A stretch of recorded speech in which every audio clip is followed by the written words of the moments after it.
So I'll talk about quantum embedding using the dynamic cluster approximation in particular, and I'm going to talk about its application to study topological superconductivity in Rashba-Hubbard models. So this is a collaboration. Let me move this out of the way.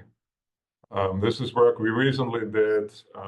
Peter Doak is a software engineer here at Oak Ridge. He helps us put these codes on the big machines here. Giovanni Balducci was a student who worked on this. He's now in industry. Pontus Laurel is now an assistant professor at the University of Missouri. And Alberto Gotta, I'm sure everybody knows. He's still at UT Knoxville. Let's see. Okay, so this is just to set the stage. Probably everybody here is familiar with the two-dimensional Hubbard model. Some of us spent pretty much their whole life on it. This model, of course, does not have any topology in it, but we'll get to that later. This is really just to set the stage. So we're going to look at a square lattice Hubbard model with the nearest neighbor hopping T and the Coulomb repulsion U. You can write down the Green's function for this model. It's just 1 over I omega n plus a chemical potential minus a dispersion, which has this cosine kx, cosine ky form defined on the first Brillouin zone here. And then there's a self-energy. And so fundamentally, the dynamic cluster approximation is really a coarse-graining approximation. You can really write it down in just 2 simple equations. So you take the first Brillouin zone and you coarse-grain it. You can do that to a single site, in which case you get dynamic mean field theory. Or you can split it up into different patches, for example, 4 patches shown here, 8, 16, and so on. If you take a patch that's only a single K point, you essentially recover the exact limit. So, and what are we coarse-graining? We're coarse-graining the Green's function. So this is just an average over the Green's function on these patches that gives us a coarse-grained Green's function that now only depends on these cluster K points. Once we've done that, we've essentially reduced the complexity of the problem to that of a cluster of NC sites. So the whole problem is really just reduced to these NC K points. And now you're left with having to calculate a self-energy, which is a functional of this coarse-grained Green's function. And this is really all you need in principle to define the DCA. So you calculate the self-energy. Of course, you have to do this self-consistently because you have to put it back into equation 1 up here to calculate a new estimate for the coarse-grained Green's function. And then you do this over again until you iterate the problem until self-consistency, until the self-energy doesn't change anymore. Now, of course, the detail is in this functional. If you knew the functional, you can simply solve these equations. Generally, we don't know the functional. So we use methods like quantum Monte Carlo, which is what we are using, to solve this cluster problem to get this self-energy. Since quantum Monte Carlo is a solver that essentially sums up all the diagrams instead of just the skeletal diagrams, you have to first define a Green's function that's the corresponding bare Green's function to this coarse-grained Green's function. This is essentially by writing the Dyson equation down and adding back the self-energy, you get this bare cluster Green's function, which is also called the effective medium Green's function. With that, you can then define an effective cluster problem. Usually this is done in real space. You write down an action for this cluster problem. And in this action, this effective medium Green's function enters, and you still have your Hubbard U term, which is unaffected by the coarse-graining procedure because it's purely local. Then you use, and I'm not going to go into detail there, but then you use a continuous time quantum Monte Carlo to solve this problem. You get a cluster Green's function. From that, you can calculate a new self-energy, and you iterate this again. The whole procedure is on this slide. This is just to show it again that this is a self-consistent loop. Essentially, you start out by coarse-graining the Green's function, defining a coarse-grained Green's function. Then there's a cluster exclusion step because you want the Maier Green's function corresponding to this one. This Maier Green's function then, together with U, defines the cluster problem that you solve with quantum Monte Carlo. You get back a cluster Green's function. From that, you calculate a new self-energy, and then you start over again with the coarse-graining step. So now, this is a quantum embedding symposium. You might ask, what does all this really have to do with quantum embedding? So far, we've only coarse-grained K-space. How is this really related to quantum embedding? And so I've written down some equations here that give some insight into that.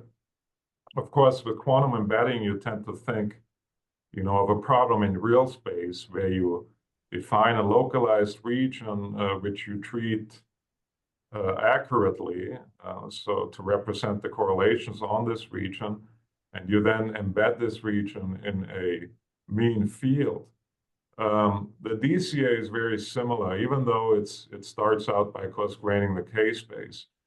But you can actually show that you can write this coarse-grained Green's function as 1 over a cluster Green's function, G, inverse of G, minus some hybridization term. And so you can show that this hybridization term is essentially a delta T squared times a Green's function. And I'm sure you recognize this from dynamic mean field theory, for example, where you have a very similar expression. There's a correction term down here that accounts for the sites in the cluster that you have to take out of this hybridization function. But essentially, the Green's function now has the form of a cluster Green's function coupled to a mean field that is a delta T squared times a Green's function that allows the electrons to propagate in the effective medium. And this delta T term is simply the dispersion minus the coarse-grained dispersion. So it's the remaining part of the dispersion that's not represented on the cluster. Once you Fourier transform this to real space, you have something that looks like this. You have a cluster problem, which now, because you've set it up in K-space, really, this cluster problem now has translational invariance. This means that every site in the cluster has to couple to a mean field. So this is what makes it different from other methods like real space cluster extensions of DMFT, like cellular DMFT, where you only have the sites on the surface coupling to the mean field. Here, because you set up the problem in momentum space, you preserve translational invariance, you have a real space problem where every site in your cluster couples to the mean field. Okay, so let's come back to the Hubbard model, and I'm going to make my life a little bit simpler now in the beginning by choosing a Hubbard model with an attractive Hubbard-U interaction. So I still have my hopping T term, but I now have an on-site attraction, and you might think of this as an effective model for a conventional superconductor in the anti-adiabatic limit, where you have pairing driven by phonons, but this gives you a static interaction here that's on-site and it's attractive. Again, this by itself is not topological, and we'll get to that in a minute. Just one slide on the properties of the simple attractive Hubbard model. Once you move away from half filling and you dope it, this model is known to have a causative-Thouless S-wave pairing instability. And so what I'm showing here are DCA results for the S-wave singlet pair field susceptibility is this quantity given here. And this is just simple on-site S-wave pair operator. And so you can calculate the pair field susceptibility in this model up to quite large clusters. So you can do cluster size scaling. Here is a scaling form that's taken from the expected Kosterlitz-Thouless transition. You scale the pair field susceptibility like that. You find results like this, which give you a transition temperature that's plotted here on the right, transition temperature for the S-wave superconducting instability as a function of density looks like this. And the solid black line are actually determinantal quantum Monte Carlo results. These 3 points here are DCA results. You can see that they agree with the determinantal quantum Monte Carlo. These come from really scaling the results for TC as a function of cluster size. Thomas, may I briefly ask a question here?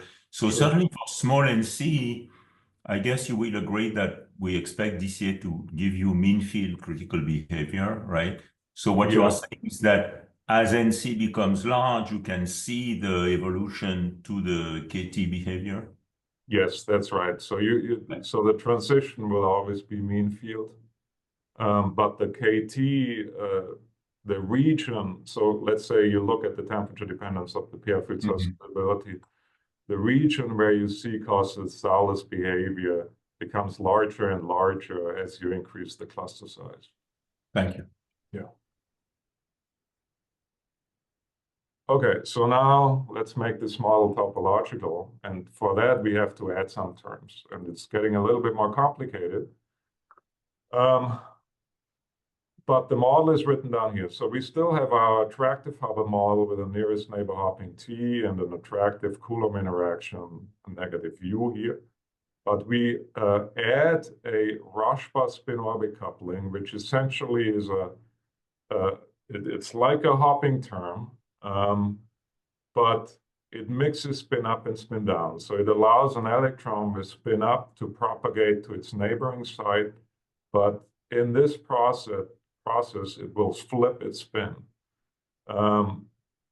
It's purely imaginary along the x direction, real along the y direction, and you can see also that it breaks inversion symmetry. So a convenient way to write this is in terms of these spinors, which combine C dagger up with a C dagger down. That allows me to take care of this mixing of spin that comes in through the Rashba spin-orbit coupling. And then we still have our Coulomb U term here that's unaffected by this. And we will also have a Zeeman magnetic field here that couples to the spin. That gives an energy shift depending on whether you have a spin up or a spin down. So if we look at the non-interacting model, so let's disregard this U term for a second. What you will get is if you just have a Rashba spin-orbit coupling, you will get this blue energy dispersion, where you have now 2 branches, because you mix the spin, you mix the spins, you get 2 bands, you lift the Kramers degeneracy, but you still get a point here at the gamma point in the Brillouin zone where both dispersions touch. So for any chemical potential in this case, you will still have 2 Fermi surfaces. So here is our Fermi surface. If we don't have any Rashba coupling or Zeeman field, it's Kramers degenerate. Once we turn on the Rashba spin-orbit coupling, the 2 spins mix. We are actually now in a pseudo-spin basis. The Kramers degeneracy is lifted. We get 2 Fermi surfaces for any chemical potential. So what we really want is just a single Fermi surface, because that would allow for a spinless chiral p-wave SC superconducting state. So here on this Fermi surface, you compare a spin up. So the spin texture on this Fermi surface now is helical. That's because of the Rashba spin-orbit coupling.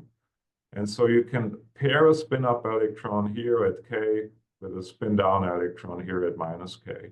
Since it's spinless, it has to be essentially P wave that's in the pseudospin basis. And then you can show that such a superconducting state is topological. So this is the situation we expect if we also turn on a CMON magnetic field in addition to the Rashba spin-orbit coupling, because now the CMON field will open up a gap at the gamma point, and you end up with this green dispersion here. So now if you tune the chemical potential inside this gap, you will end up just with a single Fermi surface with a helical spin structure. Okay, so let's look at what happens to the S-wave pair field susceptibility. So here we are still in the regular spin basis, not in the pseudospin basis. The red curve, so this is the inverse pair field susceptibility versus temperature. So the red curve is just for the regular attractive Hubbard model, no CMON field, no spin-orbit coupling. You get a nice S-wave transition here at about a temperature of 0.11 in units of the Hawking T. So now let's turn on a CMON magnetic field. That's the brown curve here. You see now that you don't get an instability anymore. That's easy to understand. That's just Pauli pair breaking. You're essentially above the upper critical field. The CMON field splits up the Fermi surface for spin up and spin down. It's not Kramers degenerate anymore. You don't have, so if you have a state at momentum K with spin up, you don't have a state at momentum minus K with spin down anymore on the Fermi surface. Therefore, pairing is completely suppressed by the magnetic field.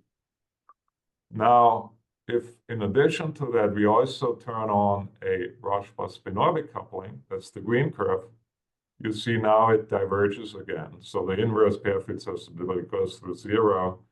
We get our superconductor back.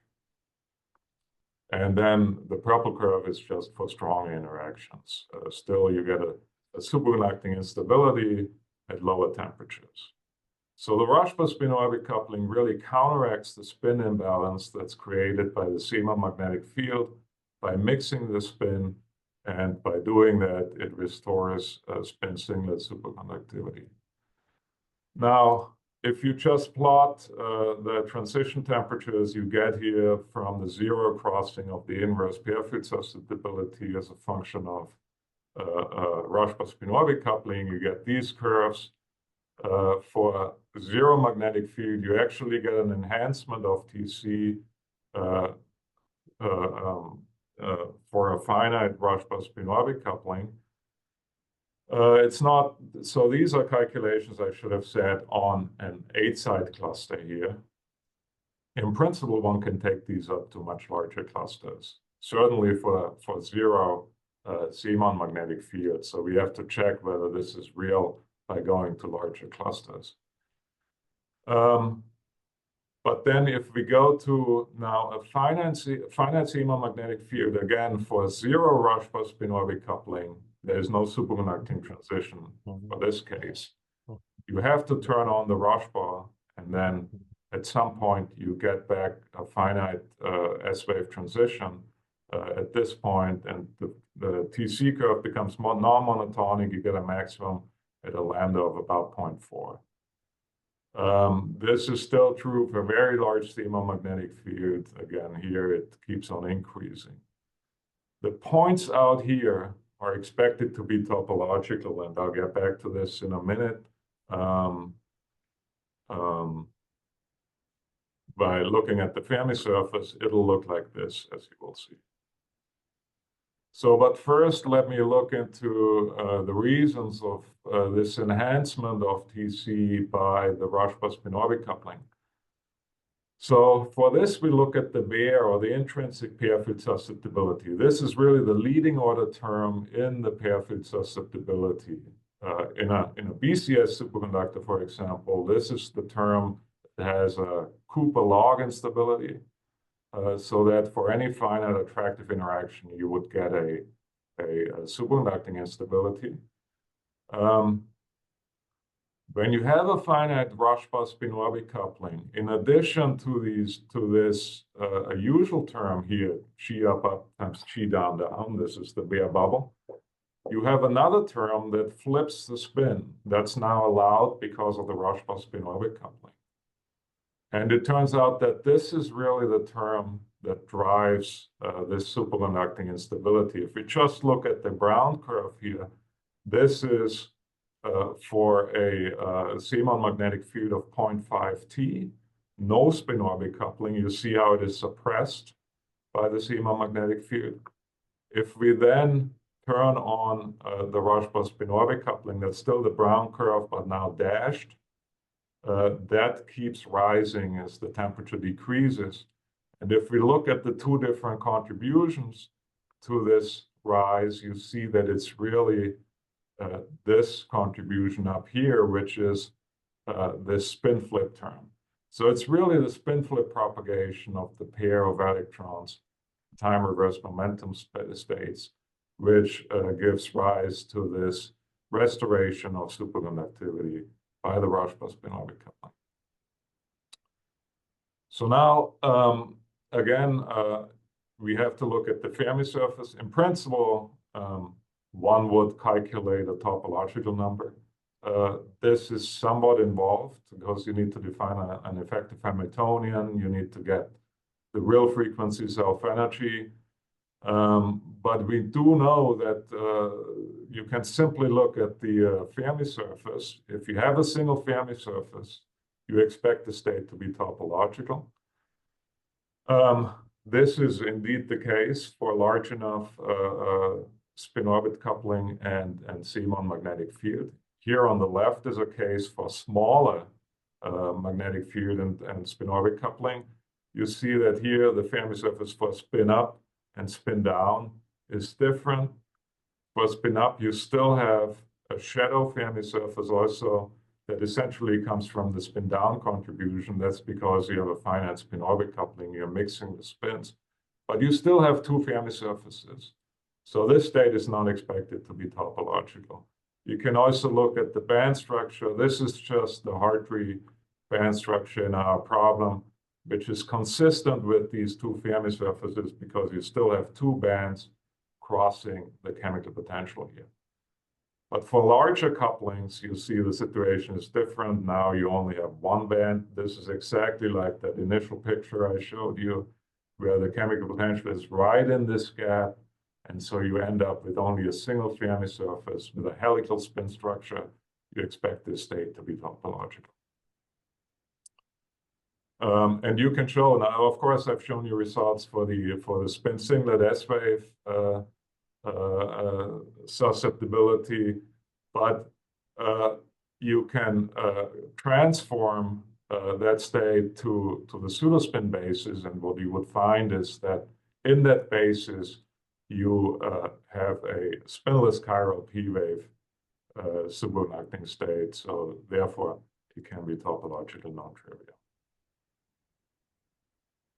Okay, now in the remaining 5 minutes, I'll show you some ongoing work. So this is for the much harder model now, for the repulsive Hubbard model. We now flip the sign of U, we make it positive so that there is a Coulomb repulsion, on-site Coulomb repulsion.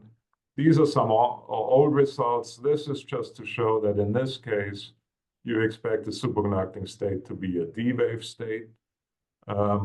This is the inverse D-wave pair field susceptibility for different cluster sizes. You can see that in these calculations, you get a divergence, you get a D-wave superconducting state. The phase is plotted here. This is transition temperature as a function of doping for a 12-site cluster calculation. There's also a pseudo gap, which I'm not talking about. But so now the susceptibility we're interested in is this D-wave pair field susceptibility with a cosine kx minus cosine k by a form factor. I need one more slide before I get to the result now. Instead of looking at the susceptibility, which we've done so far, you could also look at the Betis-Pita equation. So you can write this susceptibility. This is like the Dyson equation for on the two-particle level. It's a Betis-Pita equation, which defines a vertex function. So it's the two-particle analog of the self-energy. Now, if we calculate a D-wave pair field susceptibility, we will have to put a D-wave form factor here at the ends. A somewhat less biased approach is, in fact, to look at just the kernel here, which is this irreducible vertex, particle-particle scattering vertex gamma, with two Green's functional legs on it. And you now calculate the leading eigenvalues and vectors of this object that's done here. And so that gives you the leading symmetry of the superconducting state in this model. And you can show that you can then write the D-wave pair field susceptibility in terms of these eigenvalues. So you can see that if an eigenvalue becomes 1, you get a divergence in the D-wave pair field susceptibility, as long as your form factors that you choose, in this case D-wave, have an overlap with the eigenvectors that correspond to that leading eigenvalue. This, of course, this equation here might remind you of the BCS gap equation, which has a very similar form. In fact, it comes from this after a number of different approximations. Okay, so if you do this analysis here, plotted here is 1 minus the leading eigenvalue for two different dopings. You can see that it goes to 0. So this leading eigenvector becomes 1. You have a superconducting instability. The form it has, the temperature dependence it shows very much depends on the doping level you're at. You can extract very interesting physics from that. In fact, I'm not going to go into that, but if you look at the leading eigenvector that corresponds to this eigen state, then you will see that it has this nice D-wave symmetry, even for different values of T prime. Okay, so now again, this was the ordinary 2D Hubbard model. Again, we have to put some extra terms to make it topological. This is again the same model as I've showed you before. The only difference now is that the U is repulsive, so it's positive. And this should not be negative U here. This is now repulsive. So the first thing we looked at is how does the Rashba spin orbit coupling affect the D-wave transition? And so this is plotted here for a filling of 0.875. TC is a function of Rashba coupling. You can see that it's pretty stable out to a pretty large Rashba spin orbit coupling. And then it starts to drop here once you get to about 0.5 in units of the hopping T. And so now this is the leading eigenvector that now corresponds to this leading mostly D-wave state. So the superconducting state you get in this model has still mostly D-wave symmetry, but because the Rashba coupling mixes spin up and spin down, it will mix a singlet with a triplet. And that's shown here. So you can't just look at delta up down and delta down up. For those two components of the gap, you see the D-wave symmetry. So these are the K points we have on the 8-side cluster, and the arrows show the phase and also magnitude of this eigenvector. So you see here at pi 0, it has the opposite phase than at 0 pi. This is the D-wave structure.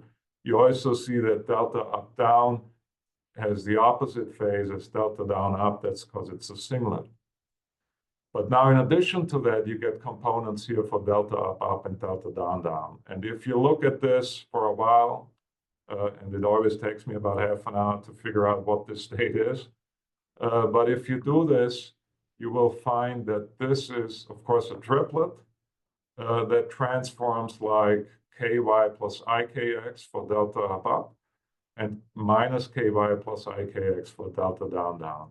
So in other words, if you write it in the usual way that you use for a triplet, you find that the d vector that enters here has a minus sine ky plus sine kx structure. This is a helical p wave, which in principle is topological. The question is this system also topological? That's something we're looking into. The answer is probably not. If we just had the helical p wave, it would be topological. But since there is also the singlet d wave component, it most likely will mix the helical edge modes from the helical p wave. And so because of that, it will again give you a gap also on the edge of the system. And so the state will not be topological. There's a question of if you turn up the Rashba-Spinozzi coupling further, and you can maximize the triplet component here, and it becomes larger than the singlet component, then it could in principle be topological. But this is something we're still looking into. Okay, with this I'm done. So I've shown you that the dynamic cluster approximation is a quantum embedding theory that is defined in momentum space, and it reduces the complexity by coarse-graining the momentum space. And so the Rashba model is really a very simple model. I did not talk about physical realizations of this model. I can talk about that. But it provides a very simple framework to study the interplay between correlations topology and time reversal symmetry breaking using non-perturbative numerics like quantum embedding theory, or one can also use other numerics like density matrix harmonization group, for example. So this is therefore really a model that's simple enough to apply these methods rather than what's usually done, just simple Boglie-Wolff-Duchenne type theory. And this is all I have. Thank you. Thank you very much, Thomas. So, Olivier, do you have enough internet to monitor questions? For the moment, yes. Okay, go ahead. So, if any one of you have questions, you can raise your hands in the chat. So, Antoine, you can start. Yes, thanks, Thomas, for this for your talk. I have a question on the good old repulsive Hubbard model. So I think you very clearly showed that quantum cluster DCA theories show a very clear divergence of the pair susceptibility in the D-wave channel, both with and without T prime. But, you know, one of the questions that has been, and I think other methods agree with that too, but one of the questions that has been investigated recently, and perhaps still somewhat controversial, is in what conditions the superconducting solution wins or not over stripes, or perhaps coexist with stripes. So, as you know, when T prime is 0, it was claimed that in a large region of the phase diagram, stripes win, and there is no pairing in the ground state. What do you think of this, and what can be done with DCA on this problem?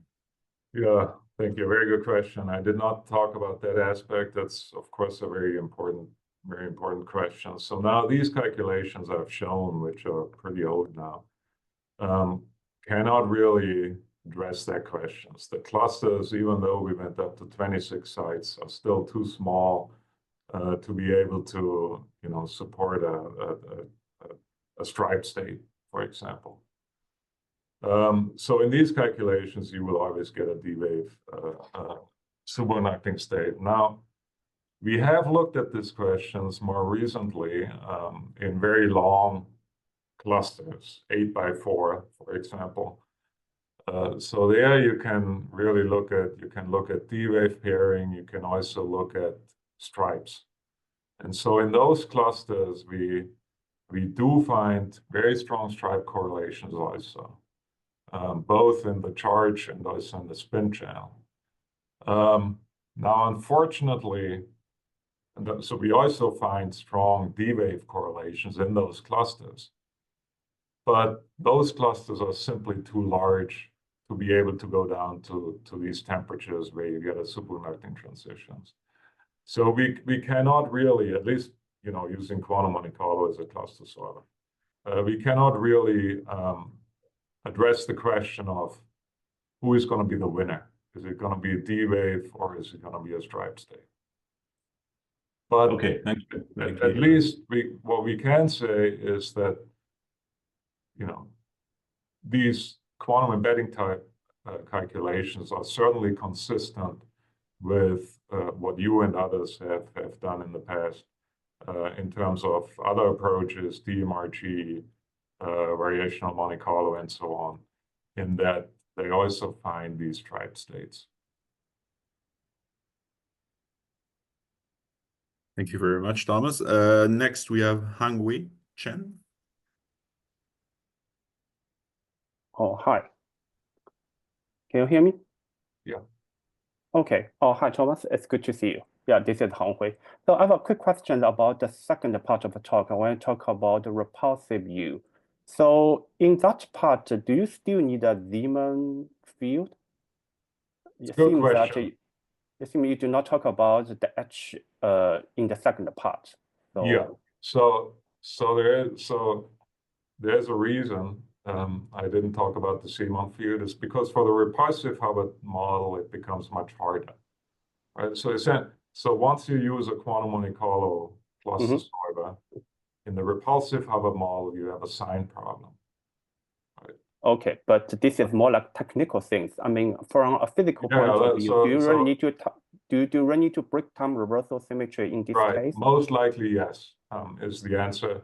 So again, if you take this state that we found in the repulsive model, that's a mix between a D wave and a helical P wave. Let's just say you take that state and you put it into a Broglie-Ulrich-Duchenne type analysis. You calculate the edge spectrum. You will find edge states, but they are gapped because the singlet mixes the two helical P wave edge states. And so yes, I do believe that in order to stabilize a topological superconducting state, you most likely will also need a Zeeman magnetic field. Okay. So basically, in your opinion, both inversion symmetry breaking and time reversal breaking are required in order to stabilize the topological superconductivity. Yeah, I'm not 100. So in principle, if you just have a helical P wave state, right, then you would already have a topological superconducting state. Because that state will give you helical edge modes. But it looks like as long as you have a singlet state mixing in, it will destroy these states that cross the Fermi surface. Okay, got it. Yeah. Okay, yeah. Thank you very much. Thank you. Next, we have Philip. Can I ask you a question? I have a question about your indicator for topological order when you have interactions. Did you calculate the Hall conductance, or did you calculate N3? What exactly did you calculate? No. So in principle, what one would like to do is calculate a topological number. That can be done, but you have to define an effective Hamiltonian. To do that, you need the zero frequency self-energy. So you get into having to do an analytic continuation and all that. So we didn't do that.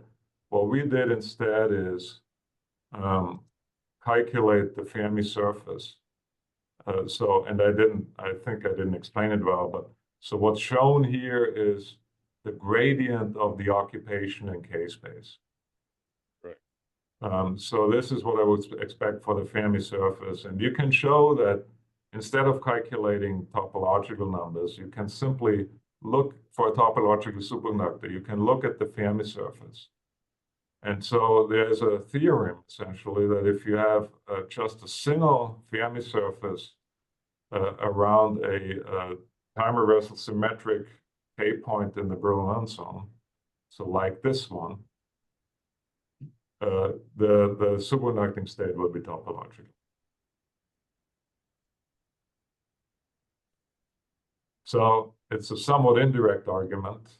You know, we would rather calculate a topological number, but then, so here essentially we use arguments that relate the structure of the Fermi surface to this topological. Okay, thank you. All right, Henri, you can ask your question. Hi, Yes, thank you. I have a simple question. Are you able, with the present, with large clusters that you are using nowadays, are you able to see how TC would behave when you go towards very low doping? That is, do you still think that there is a real dome of the superconducting state, or would you be able to say what happens, at least in the Hubbard model, when you go towards low doping? So here is a plot for a 12-site cluster, and this is probably the largest cluster where you can still cover the whole dome. You know, once you go to larger clusters, you can't really go down. You can't reliably get these points anymore where TC is very small. But for this 12-site cluster, we do get this dome, and it goes down here on the underdoped side, essentially because you open up a pseudo gap. Mm-hmm. On the overdoped side, it's a different region. So you would connect the decrease of TC to the existence of the pseudo gap. Yeah. But that is a feeling. So yes, to some extent. I showed you some results here that address that a little bit. So here, what's plotted here is this leading eigenvalue I was talking about. So this is the D-wave eigenvalue. If it becomes 1, there's a superconducting transition. Plotted here is 1 minus this leading eigenvalue.